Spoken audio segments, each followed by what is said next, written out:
you're a small business owner who says you don't need HR, you're probably losing money and people without even realizing it.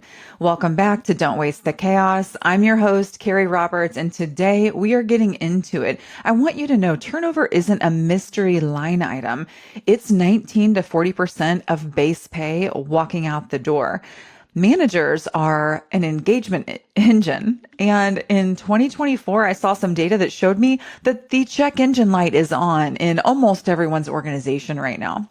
Onboarding isn't just paperwork, it's time to productivity, and compliance is a tax that you either pay upfront in good processes and setting those up, or you pay later in back wages and settlements. So here's my promise to you today. I'm going to show you how to turn HR, human resources, holy resourcing, from a cost center into a profit and culture lever in the next 90 days. I'm pumped for it. Let me set the stage for you. I want to talk to you about the cost of having no strategy. Most small to mid-sized businesses treat HR as just hiring and firing and a little payroll admin. The hidden bill shows up in turnover, in compliance, and stalled managers.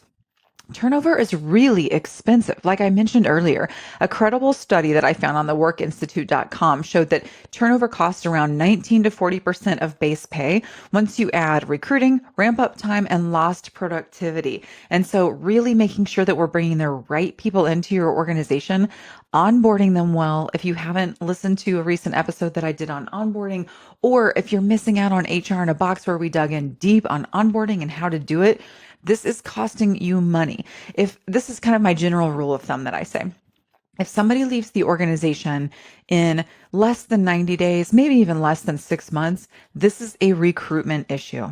And I say usually it's an HR issue. It's a recruitment issue. If somebody leaves the organization post 90 days or 6 months, depending on the data that you look at, it's a manager or supervisor issue. And so regardless of the issue, 19 to 40% loss is what we're going to see when it comes to turnover. Engagement is slipping and managers are sliding the fastest. Gallup reports that global engagement fell in 2024, with managers showing the sharpest decline, dragging productivity with them. Your managers are showing the sharpest decline in engagement. And guess whose lead that your employees are following? It's your managers, folks. You surely know that. And compliance is not optional. In fiscal year 2024, the U.S. Department of Labor recovered $202 million in back wages. The EEOC secured nearly $700 million for discrimination victims.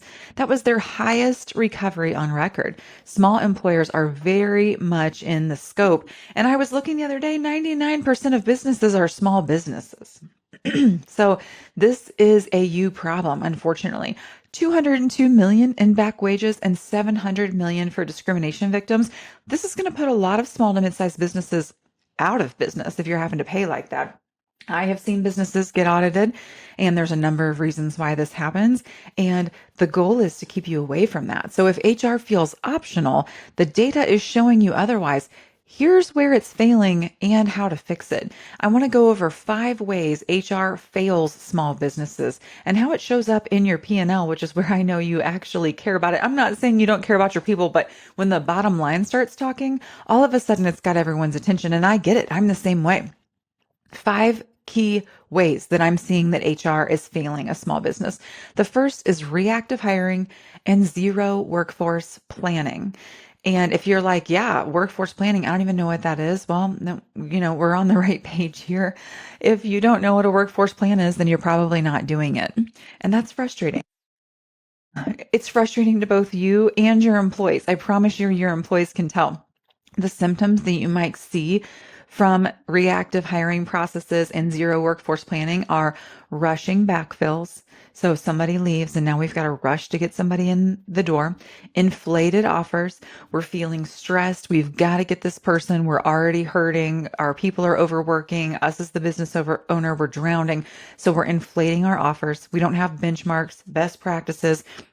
Goodness knows you're not doing a compensation data study to determine what they need to get paid. And then we're making panic hires based on all of this.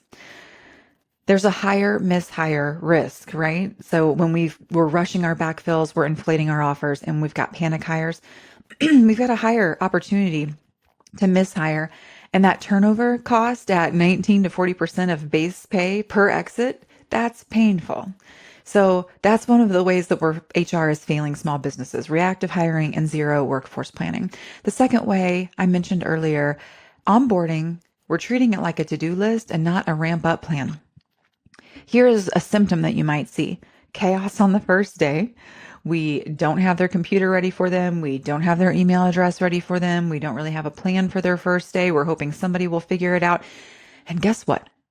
I tell business owners this all the time. Yes, you're a small business. And so you can say like, oh, well, they surely get it. They're going to be working for a small business. Sure, they get it, but you're sending them a message. And here's the message: we're not super professional around here. And we're not overly proactive, and we're not very organized, and we're not very tech forward. And you might say, well, none of those things are true about the way we treat our clients. Dang. I want to say good for you, but for shame. You're treating your clients better than you're treating your employees. Who's serving your clients? It's your employees. Your employees are serving your clients. And so if we're teaching them from the very first day that we don't have our ish together, then they're not going to have their ish together. And when they show up disorganized and disheveled and they come across as not professional, and then you say, gosh dang, I want to tell them in their performance review, I want to write them up. If I'm an employee, I'm going to say, I didn't know, because that's not the example you've set for me. But here's what happens. Most employees, they don't, oh, that's my dog, if you can hear him. Hello, Magnum. Most employees aren't well informed either.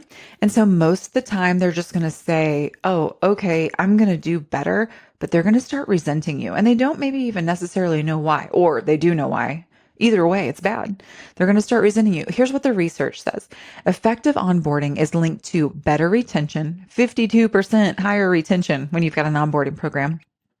And it's linked to faster time to productivity, 60% faster time to productivity in organizations that do it well. So number one, reactive hiring and zero workforce plan. Number two, onboarding as a to-do list, not a ramp-up plan. It needs to last 90 days. And recently in my HR in a Box program, I literally laid out, like, here's what you do in the 90 days. It's not overly scientific. It's just making an intentional plan. The third way that HR is failing your small business is there's no manager system. Conversations are not a strategy, my friend. Here's some of the symptoms you might see, and you'll know, okay, this is my organization. We've got sporadic feedback to our employees.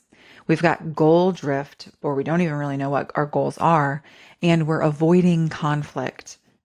Here's why this matters. I saw a research study that Gallup put out. They tie strong engagement to higher productivity, higher profitability, more sales, lower turnover, and less safety incidents. So you want strong engagement, right? Our employees are not going to be engaged if they're only getting sporadic feedback, if they don't really know what the goals are, and if their manager is avoiding conflict and can't address issues and can't put on their big boy or big girl panties and deal with the business. Our employees, especially if you're hiring top performers, they're going to crash and burn. They're going to crash and burn if you don't have these things in place. And also, I mentioned earlier, manager engagement started plummeting in 2024. When manager engagement drops, teams engagement drops also. It follows. Okay. The fourth area where HR is failing small businesses is on compensation transparency and legacy pay decisions. Can I get an amen? I recently put an episode out about pay transparency, and oh my goodness, we're just not doing it well. But the data shows that we want to. So, that's part of the deal, right? We want to be healthy. You have to want to do it before you actually start working out. If you don't want to do it, you're never going to hit the gym or start moving your body. So at least we want to do it. The data that I quoted back in the pay transparency episode, a few episodes back, by and large, it was like 82% of companies want to experience pay transparency and are working toward it. But what their plan is, I don't know. Here's some of the symptoms that you might have in your organization. If compensation and legacy pay decisions are a problem for you, you've got internal distrust, you've got pay complaints, of course, and you've got poaching fears. You're always worried that someone's going to take someone away from you. The practical risk of this is you've got pay inequity claims potentially, and the EEOC's record monetary recovery is a big deal. We don't want to get down that path. So we want to have pay equity. How do we combat this? We don't obviously want to get to a place where our employees are reporting this. We want to let's back it up. So one of the things that I do with my clients pretty early on is a compensation data study. And I've actually got one client that I just received their data and I'm getting ready to kick this off. And then I've got another client that I'm going to be doing this in the month of December once I get their handbook wrapped up. But essentially, if we don't know our strategy, then we don't have one. Our strategy is to not have one. Our strategy is to do whatever we want. Our strategy is to let our managers pick, and they have no background or education in this area. Our strategy is to let the job market dictate. And how sustainable will that be? So no strategy sucks. And so we've got to have a strategy. We've got to have a compensation strategy. And the strategy can't be, well, so-and-so wants to hire them. We really like them because their grandpa was friends with our dad and they're a good boy. That's not a strategy. However, that is the strategy that I see in place at a lot of places. And that's not really working well, because then what happens is we bring somebody else in because that good boy isn't really performing, but we like them. We're going to keep them on the payroll. We're not going to decrease their pay because that sounds dramatic. And, this is family friends. So now we're going to bring somebody else in to do the job though. And the person who's doing the job, because we had to hire a good person, maybe a type A, maybe a driven self-starter, Enneagram 3, an achiever, we're getting them in here. And then they start pointing out like, hey, this fool is not doing anything. Why is he getting paid? And it's demotivating to your A player. And you think, well, shouldn't matter to the A player because we're paying them too. We're the ones hurting. No, then they don't trust your organization. They don't trust your ability to lead the organization. And they want to be at a place that's operating on all cylinders. That, my friends, is a problem. And the fifth way that HR may be failing your small business, no retention math, no voice of the employee loop. So here's the symptoms that might pop up. Leaders don't know why people leave, and repeatable issues keep persisting.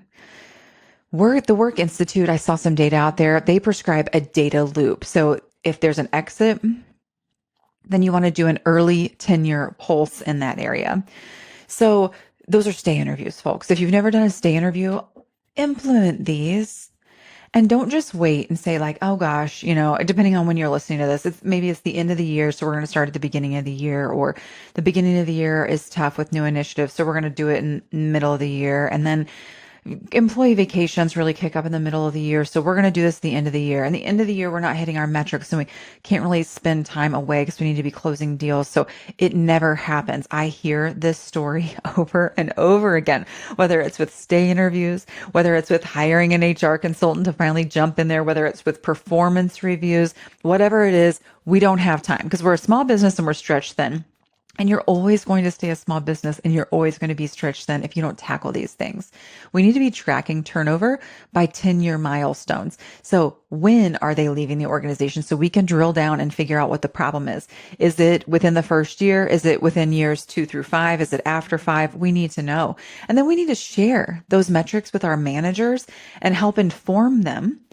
And the target is 15% year-over-year turnover improvements toward industry benchmark. That's what we want to do. We're not going to say we're not going to have any turnover because sometimes turnover is healthy, right? Like sometimes it helps us reevaluate the makeup of an organization, a makeup of a department. Sometimes it helps us reevaluate some tools and inefficiencies. Now, if you say some turnover is healthy because we don't address our issues, so when a person leaves, we're like, thank goodness they're a problem. That's not what I'm talking about when I'm talking about healthy turnover. So those 5 ways that HR is probably failing your small business: reactive hiring, zero workforce plan, onboarding is a to-do list, not a ramp-up plan, no manager systems, and conversations are not really a strategy here, compensation transparency and legacy pay decisions, and no retention math and no voice of the employee loop. We don't know why people are leaving us. They just are. So let's talk about the small business fix. I want you to push the HR Easy button, and not just because if you're watching on YouTube, you can see that I have a book named that. I want to talk about what you can do in the next 90 days. I'm not going to go bananas and just pick a thing or two out of this, but I want to give you some ideas. Let's break this down into phases. So we want to do a baseline risk analysis in the first week to 3 weeks after you listen to this episode. I would do a compliance sweep. The Fair Labor Standard Act, you hear HR people call it the FLSA. FLSA status reviews. This is what you want to do. You want to take a look at your exempt versus non-exempt layout of your organization. These are just quick, and I've got so many things I want you to do, but this is a place that you could start, and it's pretty easy. There's 5 criteria that the FLSA, the Fair Labor Standard Act, puts out. It's through the Department of Labor, and it lets you know whether your employees should be exempt or non-exempt. Most organizations, I shouldn't say most, a lot. Almost all the ones that I've worked with over the past 20 years have had some issues in this area. And that's because most generally, it's out of the intention of generosity. And follow me here. And if you're an employee, you're going to be like, oh, okay, yeah, I do actually get that. So most generally, we assume employees don't like clocking in and out. So we make them salaries. They don't have to do that because we don't want to be Big Brother watching them. And plus, we want them to be able to be flexible in general. And we don't want to feel like they've got to, clock in and out all the time and be chained to their desk or whatever. But what we're actually doing is keeping them from overtime pay. That's what we're doing. And we're causing a slew of other issues. If they're exempt, and we just say everything's flexible, then you give them a bank of PTO, and then they don't actually use the PTO, the pay time off, because everything is flexible. And then if you are rolling forward PTO or paying out PTO at the end of the year, or paying out PTO when somebody leaves, you are overpaying for that massively because you've got this flexible system. You are hurting yourself in trying to help yourself. Just do it correctly. Do it the way the law says. I highly recommend it. Just give it a shot. It's going to be maybe a little hard at first because you've got to communicate it effectively. And then you've got to make sure that your time and attendance, HR payroll technology is working well. You've got systems in place. You've trained managers. But once that's up and running, do it right, do it light, do it wrong, do it long, right? We don't set all of that up. Now we're struggling because we don't know how to fix it. Set it up right the first place. But if you're listening right now, you're probably a small business owner that has not set it up right. Let's fix it.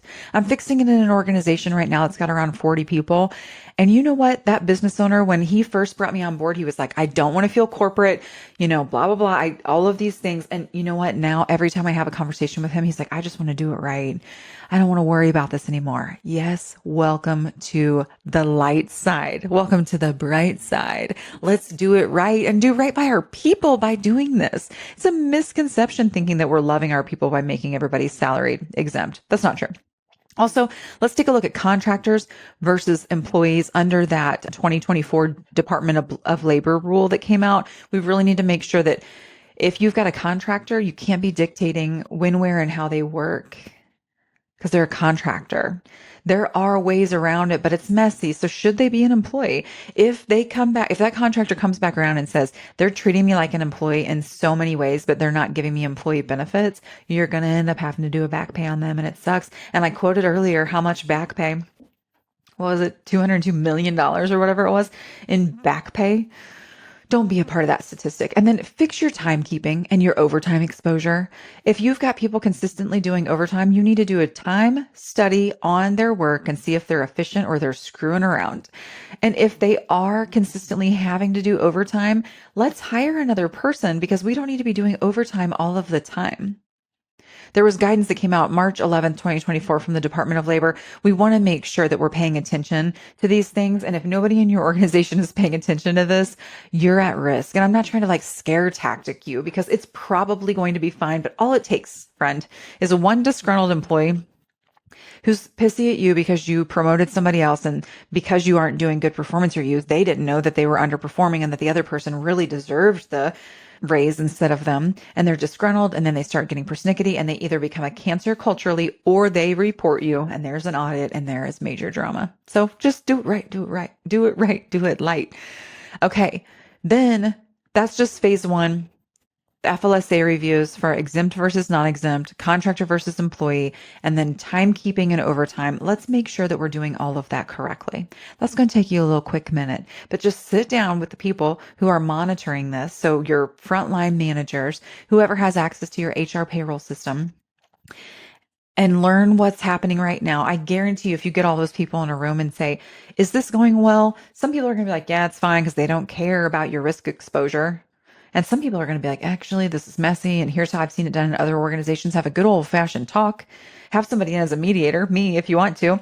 And then let's make this better. Let's make it work for you. And then I mentioned retention math earlier. Just build a simple turnover dashboard. We want to know, are people leaving voluntarily or involuntarily?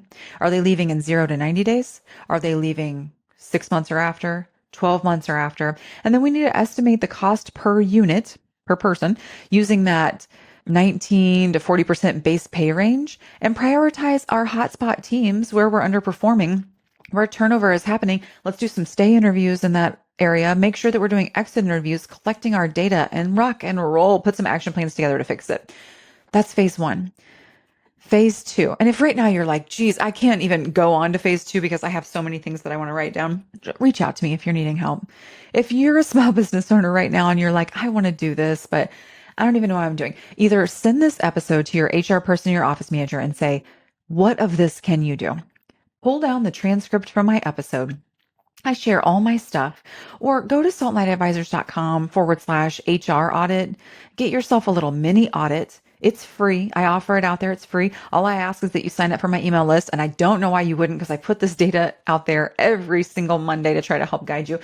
But go out there, do your audit, figure out where you need to tackle, ask somebody in your organization to address this. And if they can't, then holler. Okay.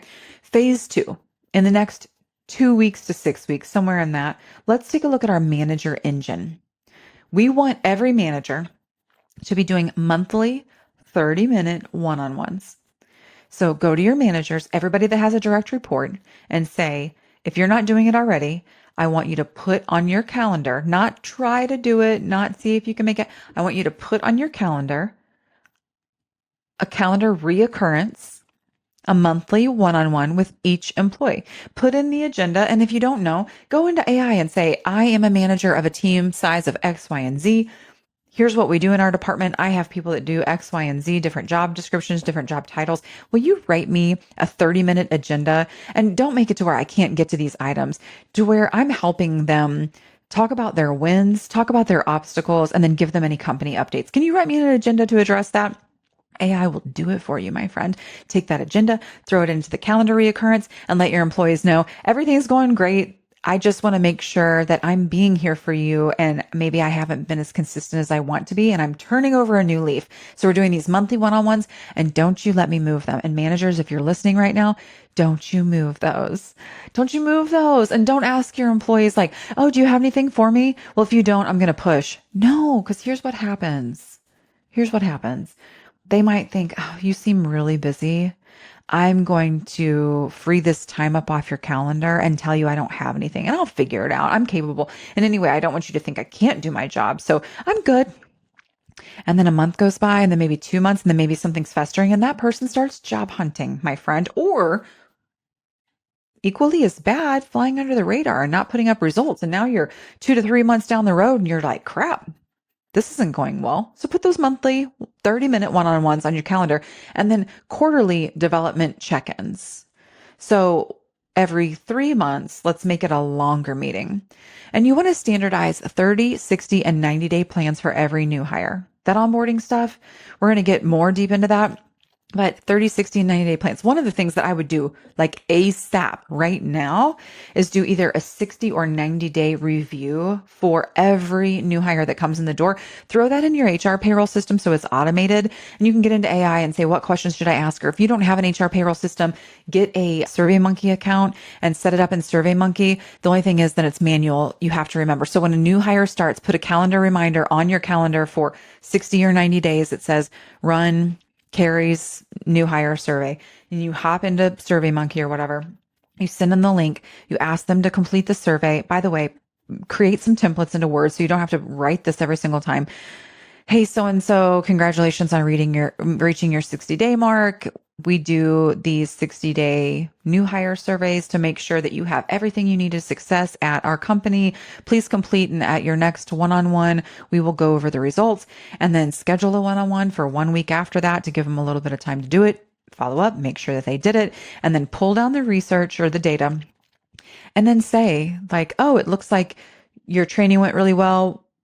Can you be more specific? Like what went really good? Who was really good at that? What shortcomings do you have? What else are you needing? I see that you don't feel like you're fitting into the team as well. Are there personnel or personal issues going on there? Or, what can I do to better support you in that way? It just opens up a systematic dialogue.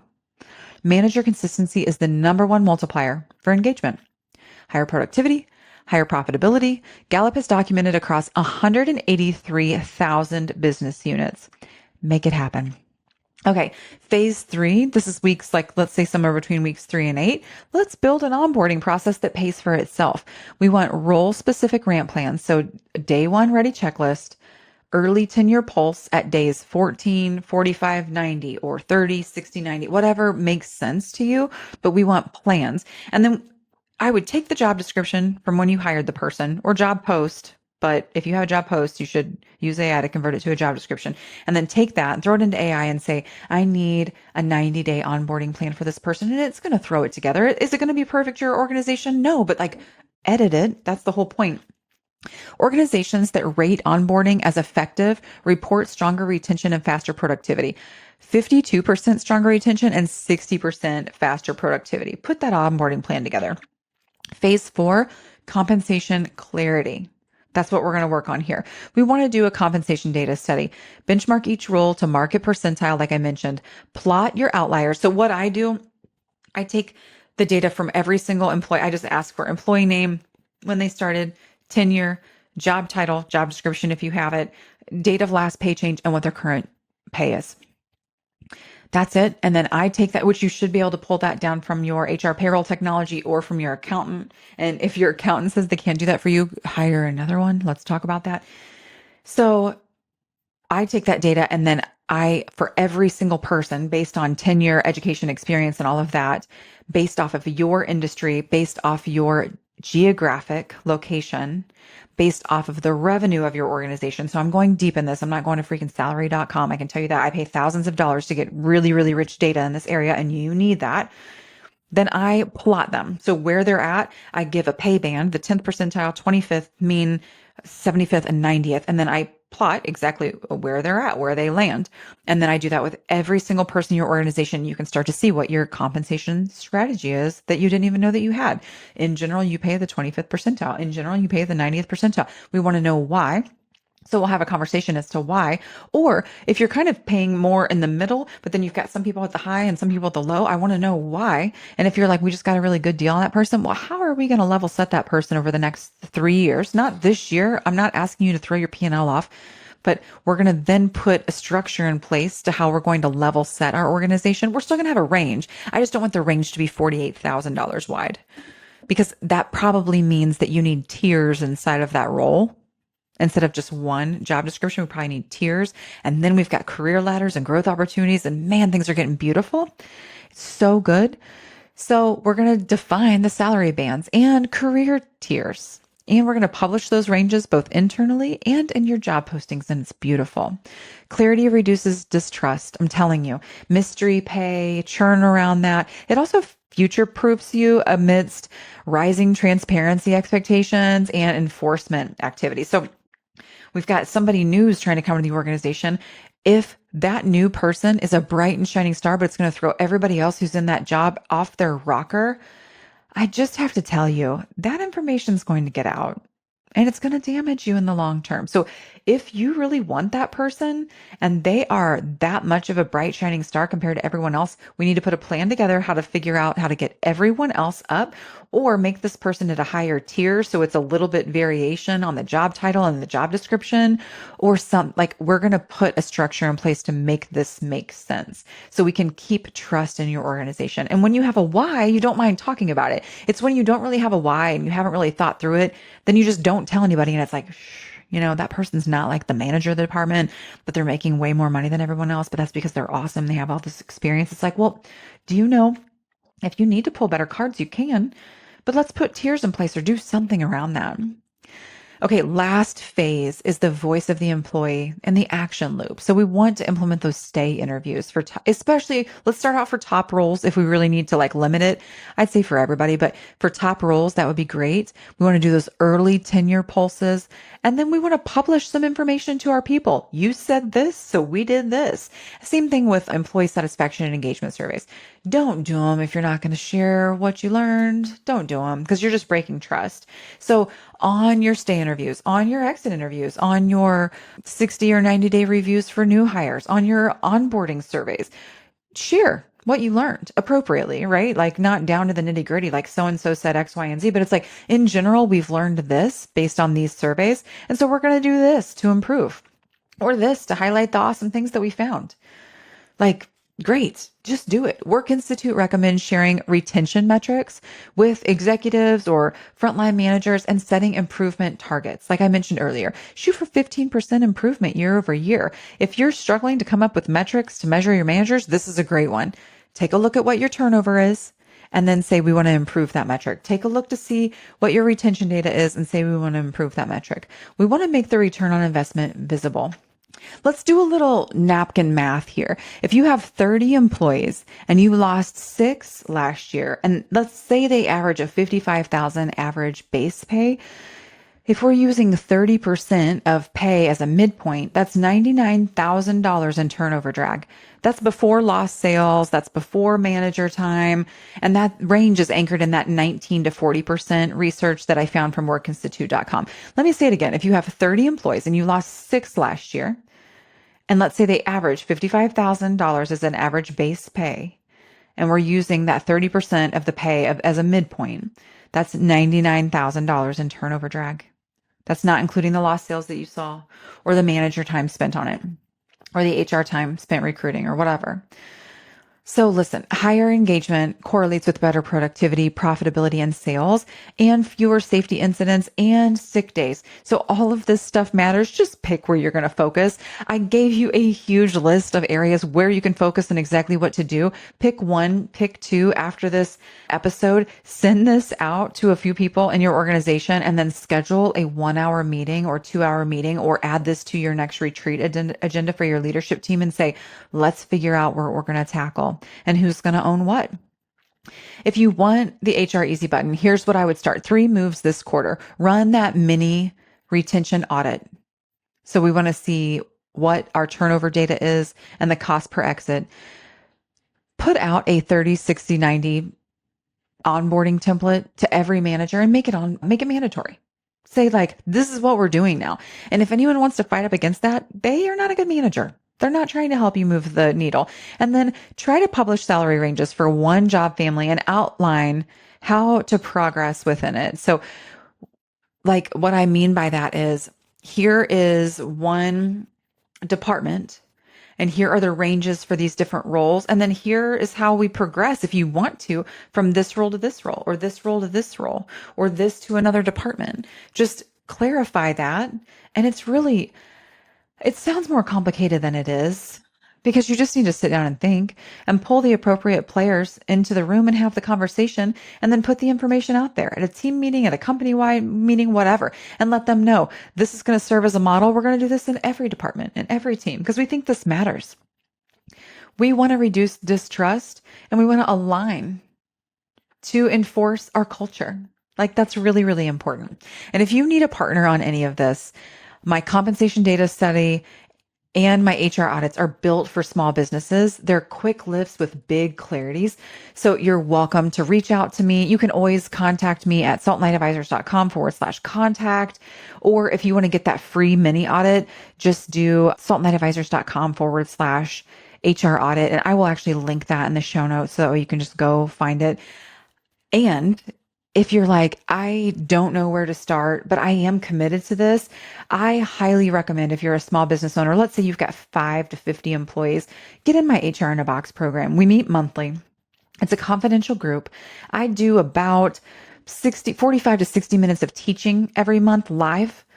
And then at the end, you're able to ask questions. And then I usually share somewhere between 3 and 5 templates either drafted emails, drafts of performance reviews, job descriptions, job offer templates, like stuff that's applicable to exactly like the onboarding one. I gave that 30, 60, 90 day outline of how to build that in your organization. And I also did emails that you can send out to a new hire like a week before they start, whether they're remote or in seat. I put all these templates together. I highly recommend you get in this group. And then you've got access to me via email in between the calls for quick one-off questions. Now, if it's going to be a project, I'll just quote you at it and tell you what that'll cost for me to do for your organization. But HR in a Box is the most affordable way to work with me. It's a great way to jumpstart. Or maybe you're listening and you're like, I don't want to be in that, but my HR person or my office manager who does a little HR should be in it. Yes, that's who it's for. Small business owners who are doing it themselves, a little DIY HR, or if you've got a green HR person that needs the training or an office manager who's doing this but has no background, that's what it's for. saltlightadvisors.com/HR in a box, or just reach out to me and we will get you set up. Folks, I know that working on HR for a person like me, I'm just rattling about this, but I get it. Unless you've made it your life's work like I have, like this is not easy and this is not what you want to think about all the time. I totally understand. And I want this to be easier for you. That's why I put out all of these free resources, because I have a heart for small to mid-sized businesses. I know figuring all of this out can feel like chaos, but the work is worth it. So don't waste the chaos. Embrace it. Until next time.